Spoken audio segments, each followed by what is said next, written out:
Shalom sekali lagi, selamat sore Bapak Ibu Saudara sekalian. Sungguh sukacita kita bisa kembali sama-sama beribadah dan hari ini kita akan sama-sama kembali mendengar kebenaran firman Tuhan. Nah saudara, kita sudah masuk ke khotbah terakhir dari seri khotbah 7 gereja di kitab Wahyu. Minggu depan kita akan masuk ke khotbah seri yang baru, mungkin udah langsung kita khotbah yang baru ya. Mungkin kita akan memulai dalam khotbah seri Injil Lukas di minggu depan. Nah seperti sudah disebutkan di awal waktu seri khotbah ini, ketujuh gereja di kitab Wahyu ini adalah menggambarkan kondisi gereja atau orang-orang Kristen di segala zaman dan segala tempat. Tantangan dan pergumulan iman yang mereka alami saat itu di abad-abad pertama dalam kekristenan pada dasarnya itu sama dengan tantangan iman yang kita alami sebagai orang Kristen di abad 21 ini. Saya akan sedikit mereview singkat 6 gereja yang sudah kita bahas 6 minggu sebelumnya, supaya paling tidak ada gambaran apa yang selama ini kita sudah pelajari dalam 6 minggu. Jadi pertama ada gereja di Efesus. Gereja di Efesus ini adalah gereja yang memiliki masalah dan ditegur oleh Tuhan, karena mereka walaupun sangat giat bagi pekerjaan Tuhan, tapi mereka telah kehilangan kasih mula-mula mereka. Mereka kehilangan kasih mula-mula, itu problem dari gereja di Efesus. Lalu yang kedua ada gereja di Smyrna. Gereja ini tidak ditegur Tuhan dan dia dipuji karena mereka tetap setia dalam iman mereka walau mereka dalam penderitaan dan kemiskinan. Lalu ketiga ada gereja di Pergamus. Nah gereja di Pergamus ini ditegur Tuhan karena mereka berkompromi dengan doktrin atau ajaran sesat serta ikut terlibat dalam praktek-praktek hidup yang tidak bermoral. Lalu ada gereja di Tiatira. Ini pun ditegur Tuhan karena mereka bertoleransi dengan ritual penyembahan berhala. Dan seperti di Pergamus mereka pun ikut dalam praktek kehidupan yang immoral. Dan lalu ada gereja di Sardis. Gereja ini pun ditegur Tuhan karena mereka terjebak dalam satu religiusitas agamawi yang kosong. Mereka terlihat baik, terlihat rohani di luar, tapi di dalamnya mereka katakan Tuhan sudah mati. Lalu yang minggu lalu ada gereja di Philadelphia yang juga mereka tidak ditegur tapi dipuji Tuhan karena kesetiaannya kepada Tuhan. Nah dari permasalahan-permasalahan yang ada di gereja-gereja itu saudara, bukankah semua itu kita lihat masih relevan dengan kehidupan iman kita saat ini? Bicara tentang kehilangan kasih mula-mula seperti yang dialami oleh gereja di Efesus. Siapa dari kita yang tidak bisa mengalaminya? Kita bisa saja sangat giat bagi pekerjaan Tuhan, tapi kita lupa meninggalkan kasih mula-mula kita kepada Dia. Lalu bicara tentang pengajaran atau doktrin sesat yang beredar pada saat itu, kita bersyukur di gereja kita ini kita sangat menjaga kemurnian doktrin yang kita pegang, tapi bukankah di luar sana masih banyak pengajaran yang tidak sehat dan tidak alkitabiah yang diajarkan di dalam gereja tanpa jemaat menyadarinya. Lalu bicara tentang kompromi dengan dosa dan penyembahan berhala.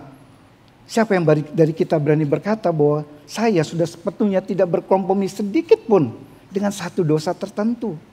Kita mesti melakukan kompromi-kompromi itu. Dan siapa juga di antara kita yang berani berkata bahwa di dalam hati kita sama sekali tidak ada lagi hal di dalam dunia ini yang menjadi berhala yang sering menggoda dan menjerat hati kita. Nah hari ini kita sudah masuk ke gereja yang terakhir. Gereja Laodikia. Problem di gereja Laodikia ini pun masih sangat relevan dengan kehidupan iman kita saat ini. Bahkan bisa dikatakan dari 7 gereja yang ada di dalam kitab Wahyu ini, gereja di Laodikia ini adalah gereja yang memiliki masalah yang paling serius. Tanpa bermaksud meremehkan masalah-masalah dalam 6 gereja lainnya yang juga adalah hal yang sangat serius. Kondisi gereja di Laodikia ini banyak yang mengatakan ini adalah kondisi yang paling buruk dari 6 gereja lainnya. Apa masalah yang begitu serius dari gereja Laodikia ini saudara? Nah dari apa yang ada di dalam teks yang nanti kita akan sama-sama pelajari, orang-orang Kristen di Laodikia ini ternyata adalah orang-orang Kristen yang hanya berlabel sebagai orang Kristen. Mereka belum sungguh-sungguh mengalami kelahiran baru, mereka belum sungguh-sungguh mengalami anugerah keselamatan, mereka belum memiliki iman sejati itu yang menyelamatkan, tapi mereka tidak menyadarinya. Apa yang lebih berbahaya dalam kehidupan iman kita, saudara? Dari kehidupan iman seorang Kristen yang sebenarnya belum mengalami kelahiran baru, tetapi tidak menyadari kondisinya itu. Jelas seorang Kristen yang belum sungguh-sungguh mengalami kelahiran baru itu ada satu masalah besar. Tapi jika orang tersebut menyadarinya, maka ada harapan untuk sebuah pertobatan. Tapi jika orang itu tidak menyadarinya, bagaimana dapat terjadi pertobatan itu? Nah, gereja di Laodikia berisi orang-orang Kristen yang demikian. Karena itu seperti kita sudah belajar dari masalah di 6 gereja lainnya, maka hari ini kita akan belajar dari gereja di Laodikia ini tentang ciri-ciri dari kehidupan iman Kristen yang sebenarnya belum sungguh-sungguh mengalami kelahiran baru. Mari kita sama-sama akan membuka kitab kita dari kitab Wahyu pasal 3 ayat 14 sampai 22. Saya akan membacakan bagi Bapak Ibu Saudara sekalian Wahyu 3 ayat 14 sampai 22.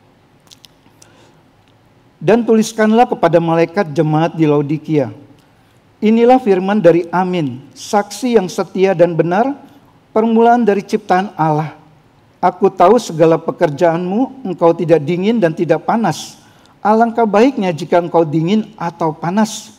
Jadi karena engkau suam-suam kuku dan tidak dingin atau panas, aku akan memuntahkan engkau dari mulutku. Karena engkau berkata, aku kaya, dan aku telah memperkayakan diriku dan aku tidak kekurangan apa-apa. Dan karena engkau tidak tahu bahwa engkau melarat dan malang, miskin, buta dan telanjang. Maka aku menasehatkan engkau supaya engkau membeli daripadaku emas yang telah dimurnikan dalam api agar engkau menjadi kaya. Dan juga pakaian putih supaya engkau memakainya. Agar jangan kelihatan ketelanjanganmu yang memalukan. Dan lagi minyak untuk melumas matamu supaya engkau dapat melihat. Barang siapa kukasihi, ia kutegur dan kuhajar. Sebab itu, relakanlah hatimu dan bertobatlah.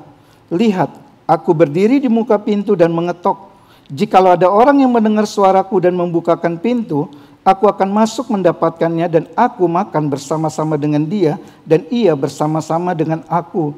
Barang siapa menang, ia akan kududukan bersama-sama dengan aku di atas tahtaku, sebagaimana aku pun telah menang dan duduk bersama-sama dengan Bapakku di atas tahtanya.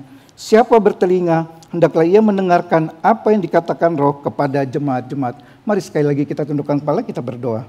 Bapa di dalam surga, kami bersyukur kalau hari ini kami boleh sama-sama kembali belajar kebenaran firman-Mu. Kami percaya ini bukan satu waktu yang kebetulan bagi setiap kami yang hadir di sini, tapi ini satu waktu di mana kami boleh kembali diingatkan, ditegur, dan dididik oleh kebenaran firman Tuhan. Dalam nama Tuhan Yesus kami berdoa dan serahkan waktu ke depan ke dalam pimpinan Roh Kudus. Amin. Saudara, ada 2 poin yang saya hendak bagikan dari perikop ini. Entah kenapa di dalam pembahasan 6 gereja ini saya ingat saya ada 2 kali, saya hanya bisa 2 poin, saya tidak tahu bagaimana membuat jadi 3 poin, jadi saya ada 2. Adalah yang orang Kristen yang belum mengalami kelahiran baru adalah orang yang pertama tidak menyadari kondisi kepapaannya, yang kedua mendapatkan kasih karunia Allah. Jadi orang Kristen yang belum mengalami lahir baru adalah orang yang pertama dia tidak menyadari kondisi kepapaannya, dan yang kedua tapi dia juga mendapatkan kasih karunia Allah. Mari kita masuk ke poin yang pertama.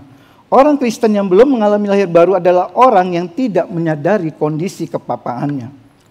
Salah satu tanda dari orang Kristen yang belum sungguh-sungguh mengalami kelahiran baru adalah dia tidak menyadari kondisi kepapaannya. Apa artinya kondisi yang papa itu, saudara sekalian? Menurut Kamus Bahasa Indonesia, kondisi yang papa adalah satu kondisi kemiskinan yang ekstrim. Sebuah kesengsaraan, sebuah kemelaratan. Jadi orang Kristen yang belum lahir baru adalah orang Kristen yang tidak atau belum menyadari bahwa kondisi rohaninya itu adalah papa, melarat, tanpa pengharapan. Di ayat 15-17 kita membaca teguran Tuhan yang sangat keras kepada gereja ini.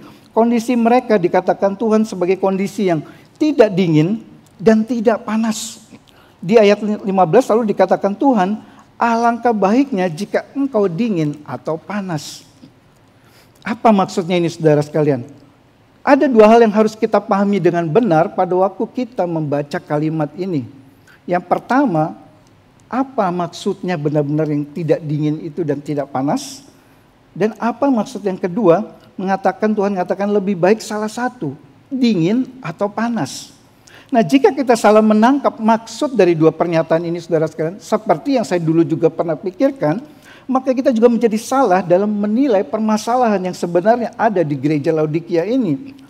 Ada orang yang mengatakan kondisi tidak dingin dan tidak panas ini menunjuk kepada sikap mediokritas di dalam kekristenan.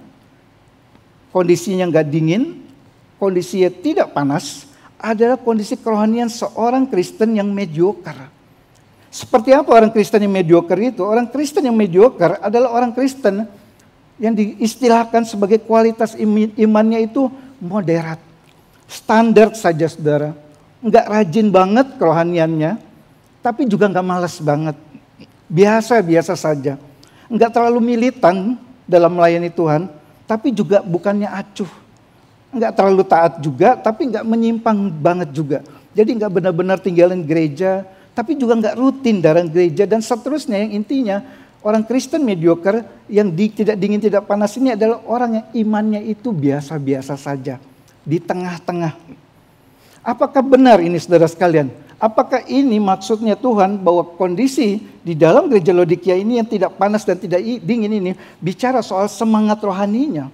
Bahwa orang Kristen di sana itu semangat dan gairah dalam beribadah melayani Tuhannya itu mereka setengah-setengah. Kehidupan rohaninya enggak skeptis tapi juga enggak berkobar-kobar. Apa ini yang Tuhan maksud saudara sekalian? Dan dulu saya sering dengar seperti tadi saya sampaikan, kalimat lebih baik dingin atau panas itu berarti ada yang mengatakan dulu kepada saya masih ingat, mengatakan demikian bahwa itu artinya kalau kamu jadi orang Kristen, ya benar Kristen sekalian, atau kalau enggak, ya rusak sekalian. Jangan jadi orang Kristen, jangan dingin, lebih baik pilih salah satu dingin atau panas. Jangan tanggung-tanggung. Dan dulu saya pikir itu benar. Tapi kalau saya pikirkan lagi kemudian, apa iya Tuhan mau kehidupan rohani kita seperti itu? Rusak sekalian aja. Jangan, kalau nggak panas ya udah dingin sekalian saja. Nah saudara sekalian, di sini kita perlu mengerti. Tuhan sedang berbicara dengan menggunakan konteks dari kota Laodikia sebagai caranya dalam menegur mereka. Dan bukankah ini hal yang sering Tuhan lakukan? Yesus lakukan dalam pengajarannya yang dicatat dalam kitab-kitab Injil. Yesus selalu memakai konteks, kondisi, budaya yang menggunakan perumpamaan, metafora, analogi dalam pengajarannya. Dan untuk kalimat ini pun, Yesus menggunakan kondisi geografis dari kota Laodikia sebagai metafora untuk menegur mereka. Jadi kota Laodikia ini saudara, dia adalah kota yang mendapatkan suplai air dari kota Hierapolis yang memiliki mata air panas. Menyalurkan airnya ke kota Laodikia. Namun karena jaraknya sehingga begitu sampai di Laodikia, air tersebut itu sudah lagi tidak menjadi air yang panas. Dan sebaliknya di kota Kolose yang dekat dengan kota Laodikia, kota Kolose ini memiliki sumber mata air yang dingin yang menyegarkan. Jadi ada air panas dari Hierapolis memiliki manfaat untuk menyembuhkan penyakit. Dan ada air dingin dari Kolose itu yang dapat menyegarkan. Namun air di Laodikia ini adalah air yang tidak dingin, tidak panas atau air yang suam-suam kuku. Dan air yang suam-suam kuku ini tidak memiliki kegunaan apapun. Tidak bisa jadi obat dan tidak bisa juga menyegarkan. Karena itu waktu Tuhan mengatakan lebih baik engkau dingin atau panas, maka yang dimaksud di sini adalah lebih baik seperti air di Hierapolis yang panas, ada gunanya, atau seperti air di Kolose yang dingin, ada gunanya. Jangan seperti air di Laodikia yang suam-suam kuku yang tidak ada gunanya. Tidak bisa diminum. Artinya saudara sekalian, yang jadi poin penekanan di sini bukan soal suam-suam kukunya, tapi soal ketidakbergunaannya. Tuhan bukan menegur orang Kristen di Laodikia karena mereka kurang bersemangat dalam kerohanian mereka, atau karena setengah hati dalam melayani Tuhan. Tapi Tuhan sedang mengatakan bahwa sebagai orang Kristen, mereka tidak ada gunanya di hadapan Tuhan. Lalu pertanyaannya, mengapa kekristenan mereka itu dikatakan tidak ada gunanya di hadapan Tuhan? Apakah karena mereka kurang giat dalam mengerjakan pelayanan mereka, setengah hati? Mereka kurang memperhatikan menolong sesamanya? Kita tidak mendapatkan petunjuk dari teks tersebut. Tapi ayat 17 memberikan petunjuk mengapa di hadapan Tuhan kekristenan mereka itu tidak ada gunanya. Dikatakan di ayat 17, karena engkau berkata, aku kaya dan telah memperkayakan diriku dan aku tidak kekurangan apa-apa. Implikasi apa yang ada dalam kalimat itu saudara sekalian? Aku kaya, aku telah memperkayakan diriku dan aku tidak membutuhkan apa-apa. Ada kesombongan di sana, ada keyakinan pada diri. Satu sikap yang menunjukkan saya adalah orang yang independen. Saya tidak perlu siapapun untuk bisa hidup. Saya tidak ingin diatur oleh siapapun. Ini ada satu sikap, saya mau otonomi. Saya punya kuasa untuk mengatur hidup saya. Dan memang saudara dapat dipastikan bahwa orang-orang Kristen di Laodikia ini adalah orang-orang yang kaya secara jasmani. Kota Laodikia adalah kota yang sangat makmur, bahkan dikatakan sebagai provinsi termakmur di Asia saat itu. Jadi waktu mereka berkata, aku kaya dan tidak kekurangan apapun, sebenarnya mereka sedang berkata, aku kaya secara jasmani sekaligus kaya secara rohani. Aku tidak kekurangan apa-apa secara jasmani, aku juga tidak kekurangan apa-apa secara rohani. Seorang Kristen yang berpikir dirinya demikian, secara tidak langsung saudara, dia sedang mengatakan dua hal ini. Yang pertama, dia sedang mengatakan, aku sebenarnya tidak membutuhkan Tuhan. Hidup aku oke-oke saja kok tanpa Tuhan. Aku kaya dan telah memperkayakan diriku, aku tidak membutuhkan apapun. Aku sudah punya semuanya, keluarga oke, bisnis oke, pekerjaan oke, keuangan oke, kesehatan oke, semuanya lancar. Saya tidak perlu Tuhan. Saya punya semuanya dengan segala potensi dan sumber daya saya. Itu yang pertama. Orang ini tidak merasa dia butuhkan Tuhan. Dan yang kedua implikasinya saudara, orang yang berkata demikian adalah orang yang tidak merasa dirinya perlu pertobatan. Apa yang harus dipertobatkan dari diri saya? Aku kaya, jasmani, rohani, aku tidak kekurangan apapun, jasmani dan rohani. Mengapa saya perlu bertobat? Saya bukan orang jahat. Saya tidak korupsi, tidak menipu, tidak berzina. Saya bertanggung jawab melindungi keluarga saya setia.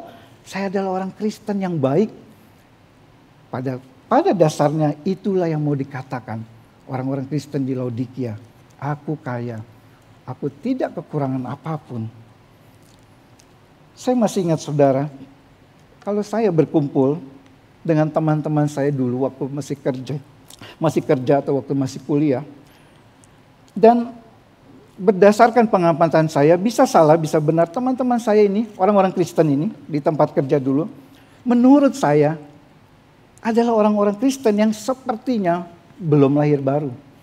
Bukan bermaksud judgmental, tapi sepertinya begitu. Saya meragukan. Karena kalau saya lihat cara hidupnya, seluruhnya itu tidak menunjukkan buah dari iman bahwa orang ini sudah dilahirkan baru. Mirip dengan hidup saya dulu pada waktu saya juga belum lahir baru. Mereka masih hidup seperti itu. Tapi menariknya jika saya pernah beberapa kali dengan setengah bercanda, setengah serius juga berkata kepada mereka, kamu tuh kayaknya harus bertobat deh. Hampir semua jawabannya adalah sama. Memang saya tuh orang jahat apa? Apa yang harus saya bertobat? Saya ini bukan orang Kristen yang jahat loh. Saya nggak korupsi, saya nggak menipu, saya nggak selingkuh. Kenapa saya harus bertobat? Dan jawaban ini saudara, pada dasarnya adalah seperti yang dikatakan oleh orang-orang Laodikia. Aku kaya, aku tidak kekurangan apa-apa. Dan apa sebutan yang tepat bagi orang Kristen yang seperti ini saudara? Ini bukan orang Kristen yang suam-suam kuku. Ini adalah orang Kristen yang belum menyadari kondisi kepapaannya secara rohani. Dan ini sama dengan orang Kristen yang belum mengerti apa artinya kelahiran baru, apa artinya menjadi ciptaan baru, atau bahkan mungkin ini adalah orang Kristen yang memang belum mengalami kelahiran baru. Saudara, lahir baru, ada regenerasi, itu adalah titik awal dan terpenting dalam kehidupan iman Kristen.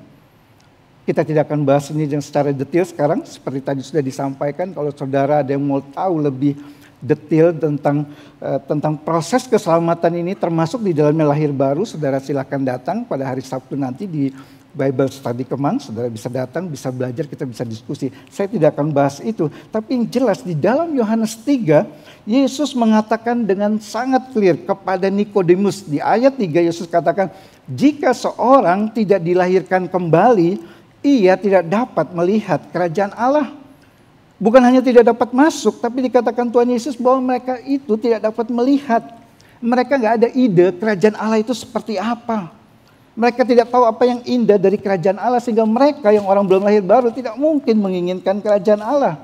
Dan sebaliknya saudara, seorang Kristen yang sudah sungguh-sungguh lahir baru, itu adalah orang yang sudah dapat melihat kemuliaan Kristus, keindahan kerajaan Allah, sekaligus menyadari kebobrokan dan kepapaan dirinya di hadapan Allah. Namun saudara, seorang Kristen yang belum sungguh-sungguh lahir baru bukan berarti orang tersebut tidak memiliki kesempatan untuk mengalami kelahiran baru atau menjadi orang yang langsung dibuang dan dibenci oleh Allah selamanya tanpa harapan. Dalam teks ini kita melihat satu kebenaran yang begitu indah tentang kasih Allah. Tuhan yang tadi di awal menegur dengan sangat keras orang Kristen di Laodikia itu yang hanya berlabel Kristen, merasa sudah kaya secara rohani, Tuhan tidak serta-merta membuang mereka atau membiarkan mereka dalam kondisi kepapaan mereka. Apa yang Tuhan lakukan? Kita masuk ke poin yang kedua. Orang Kristen yang belum mengalami kelahiran baru adalah orang yang juga mendapatkan kasih karunia Allah. Ada dua hal yang Tuhan lakukan bagi mereka yang belum mengalami kelahiran baru itu, orang-orang Kristen di Laodikia itu, dan itu adalah perwujudan dari kasih karunia-Nya kepada mereka. Yang pertama di ayat 17b, di ayat 17b Tuhan membukakan mata rohani mereka sehingga mereka menyadari kondisi mereka sebenarnya yang sebelumnya mereka tidak sadari. Jika mereka merasa dan berkata di ayat 17 tadi, aku kaya dan tidak kekurangan apapun, maka Tuhan sekarang mengkonter mereka dengan menjawab di ayat 17b, kamu itu sesungguhnya melarat, malang, miskin, buta, dan telanjang. Kondisi melarat, malang, miskin, buta, dan telanjang ini, saudara, ini adalah kondisi yang menggambarkan kondisi seseorang yang belum mengalami kelahiran baru. Seseorang yang belum menerima keselamatan. Orang secara rohani masih miskin, buta, telanjang adalah orang yang belum memiliki Allah di dalam hidupnya. Jadi orang-orang Kristen di Laodikia itu mengatakan, kami orang-orang Kristen yang baik, kami benar, kami oke. Tapi Tuhan katakan justru sebaliknya. Kamu tidak tahu bahwa kamu itu adalah orang Kristen yang sama sekali jauh dari kondisi baik, kondisi benar, dan kondisi oke. Di sini Tuhan sedang menyadarkan kepada mereka bahwa mereka sedang berdelusi secara rohani. Apa delusi rohani itu, saudara sekalian? Saya coba mencari di dalam kamus bahasa Indonesia. Kata delusi itu berarti pikiran atau pandangan yang tidak berdasar, biasanya berwujud sifat kemegahan diri, sebuah pendapat yang tidak berdasarkan kenyataan alias sebuah khayalan. Jadi seorang Kristen yang berpikir bahwa dirinya baik-baik saja secara rohani, sudah oke secara rohani sehingga tidak perlu merasa lebih lagi berelasi dengan Tuhan, tidak merasa dirinya perlu pertobatan setiap hari, adalah seorang Kristen yang sedang membanggakan diri, yang sedang hidup di dalam khayalan atau delusi rohani. Jadi dapat dikatakan orang-orang Kristen di Laodikia ini adalah orang-orang yang belum sungguh-sungguh lahir baru tanpa mereka menyadarinya. Dan kondisi rohani mereka itu sangat menyedihkan. Mereka dikatakan masih miskin karena mereka belum menemukan harta rohani itu. Mata rohani mereka masih buta. Mereka tidak dapat melihat kebenaran. Mereka masih telanjang di dalam dosa. Mereka belum ditutupi oleh kebenaran Kristus. Tapi mereka tidak menyadarinya. Ini adalah orang-orang Kristen yang ada di dalam gereja tanpa mereka pernah menjadi gereja yang sesungguhnya. Hal pertama yang Tuhan lakukan sebagai wujud kasih-Nya kepada mereka, Tuhan menyingkapkan kondisi mereka yang sebenarnya agar mereka menyadarinya. Dan setelah mereka disadarkan dari delusi rohani tersebut, hal kedua yang Tuhan berikan adalah Tuhan menyediakan apa yang mereka sangat butuhkan untuk dapat pulih dari kondisi kepapaan rohani mereka.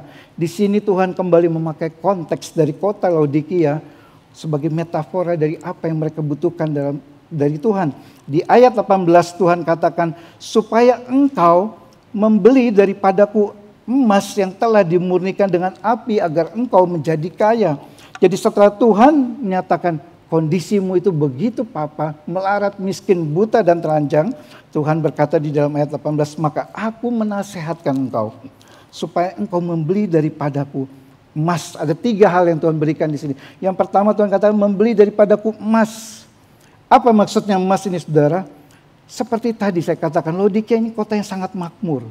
Kota yang termakmur di provinsi Asia saat itu. Kota yang menjadi pusat perdagangan dan ekonomi yang pastinya membuat orang-orang di sana tuh bukan hanya menjadi kaya, tapi mereka juga menjadikan kekayaan itu sebagai yang paling utama, paling berharga dalam hidup mereka. Dan sekarang Tuhan menawarkan kepada mereka kekayaan rohani. Agar mereka yang kondisinya miskin secara rohani itu dapat menjadi kaya secara rohani. Bagaimana caranya Tuhan katakan? Dengan membeli emas yang telah dimurnikan dengan api. Emas di sini tentu saja Tuhan bukan sedang menunjuk kepada emas dalam arti sebuah benda yang berharga, sebuah emas. Tapi emas ini menunjuk kepada iman yang menyelamatkan. Tuhan hendak mengatakan pada mereka bahwa ada yang lebih berharga daripada emas dan kekayaan dunia ini yang engkau belum miliki sekarang, yaitu iman kepada Kristus. Di pasal 1 ayat 13 dari Wahyu dikatakan Kristus memakai jubah yang berlilitkan ikat pinggang dari emas. Emas ini menunjuk kepada Kristus yang jauh lebih berharga daripada emas di dalam dunia ini. Yang pertama Tuhan tawarkan, kamu orang yang kondisimu papa, melarat, kamu miskin secara rohani, kamu tidak dapat menolong dirimu, Tuhan tawarkan, beli daripadaku emas yang murni. Dan yang kedua Tuhan katakan, Tuhan berikan pakaian putih supaya mereka tidak terlihat lagi ketelanjangan yang memalukan. Kota Laodikia ini terkenal sebagai kota yang menjadi pusat industri bagi kain dan pakaian. Mereka mengenakan pakaian-pakaian yang bagus, yang kualitas tinggi, tapi secara rohani Tuhan katakan mereka itu telanjang. Karena itu Tuhan menawarkan kepada mereka, memberikan mereka pakaian putih.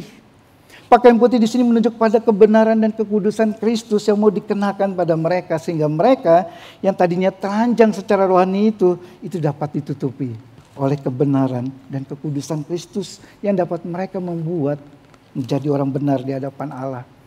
Tuhan katakan, beli daripadaku pakaian putih agar tidak lagi terlihat ketelanjanganmu yang memalukan.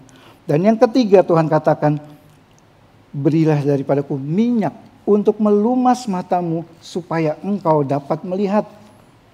Di sini Tuhan juga memakai lagi bahwa kota Laodikia ini adalah kota yang terkenal sebagai pusat pengobatan. Sangat maju dalam hal kedokteran. Mereka memiliki obat salep yang terkenal sangat berguna bagi penyembuhan mata yang sakit. Namun salep itu yang merupakan satu kemajuan dalam industri kedokteran di Laodikia, itu tidak dapat menyembuhkan kebutaan rohani mereka. Dan Tuhan menawarkan, memberikan satu minyak yang dapat membuka mata rohani mereka sehingga mereka menyadari keberdosaan mereka, kepapaan mereka, serta kebutuhan mereka akan keselamatan yang daripada Tuhan. Orang-orang Kristen yang belum lahir baru adalah orang-orang yang tetap bisa mendapatkan kasih karunia Allah. Tuhan menyadarkan mereka akan kepapaannya. Dan Tuhan juga menyediakan dirinya sebagai obat solusi untuk memulihkan mereka dari kepapaan mereka. Tapi mereka juga harus merelakan diri mereka dan bertobat. Di ayat 19, Tuhan memanggil mereka yang belum lahir baru ini untuk bertobat. Tuhan katakan di ayat 19, barang siapa kukasihi, ia kutegur dan kuhajar. Sebab itu relakanlah hatimu dan bertobatlah. Tuhan mengasihi mereka dan Tuhan katakan bertobatlah engkau. Di ayat 20, satu penggambaran begitu indah. Tuhanlah yang mencari orang-orang yang belum lahir baru ini. Dikatakan di ayat 20, aku berdiri di buka pintu dan mengetok. Bukan mereka yang keluar tapi Tuhan yang datang di depan pintu hati mereka dan mengetok. Lalu Tuhan juga yang memanggil mereka yang belum lahir baru ini. Tuhan katakan di sana, jikalau ada orang yang mendengar suaraku, Tuhan memanggil. Dan apa yang harus dilakukan oleh orang ini waktu mendengar suara Tuhan? Hanya satu, seperti di ayat 20 Tuhan katakan, membukakan pintu supaya aku bisa masuk mendapatkannya. Aku makan bersama-sama dengan dia dan dia bersama-sama dengan aku. Saudara, bukankah ini satu kebenaran yang sangat indah?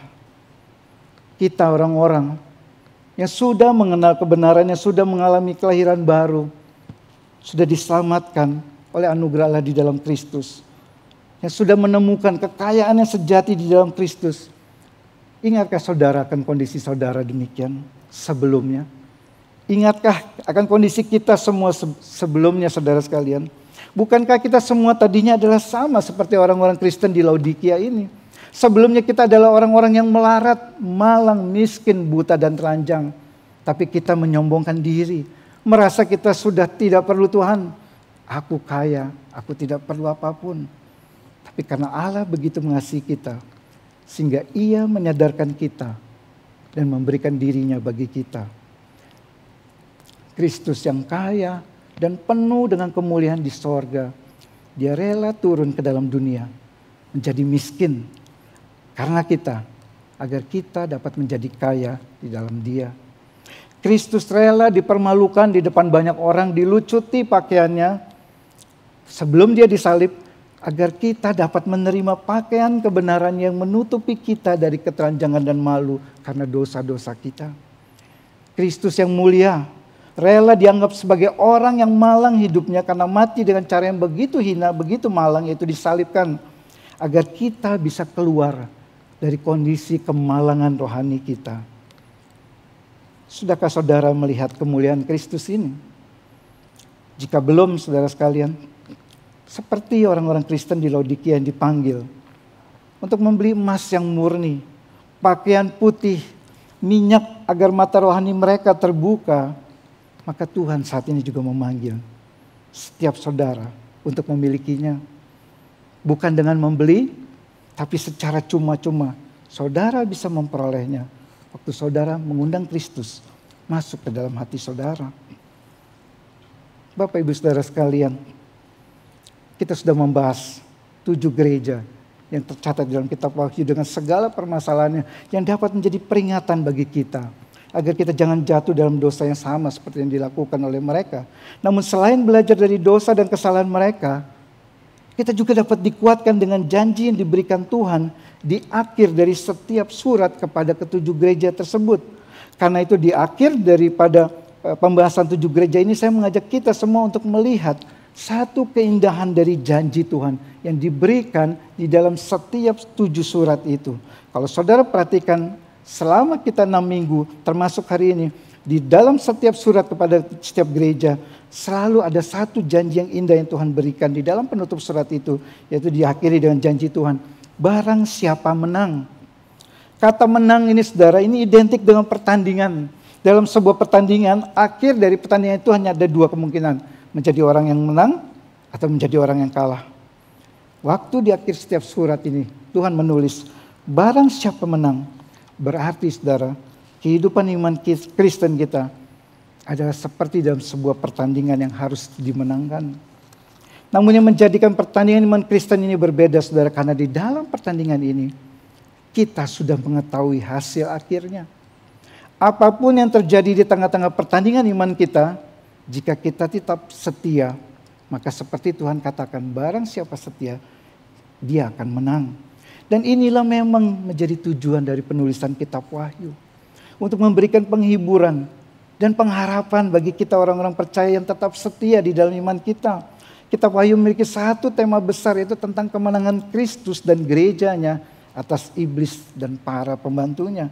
Di dalam Wahyu 17 ayat 14 satu kata yang begitu indah. Wahyu 17 ayat 14 dikatakan, mereka akan berperang melawan anak domba, tetapi anak domba yaitu Kristus akan mengalahkan mereka karena ia adalah Tuhan di segala Tuhan dan Raja di atas segala Raja.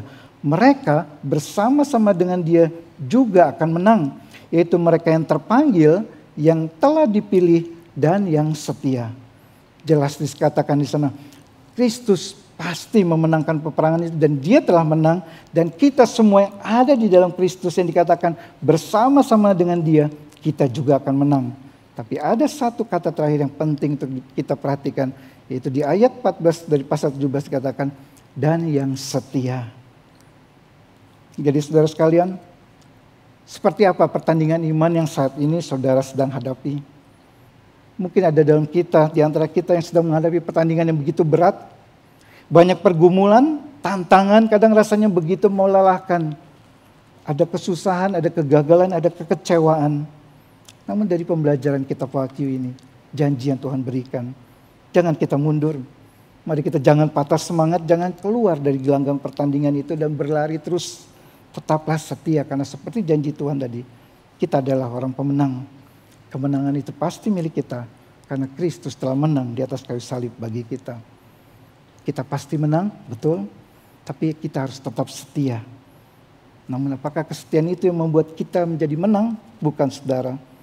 Kristus yang telah memenangkan peperangan itu.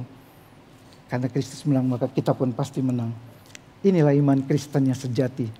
Janji yang begitu indah.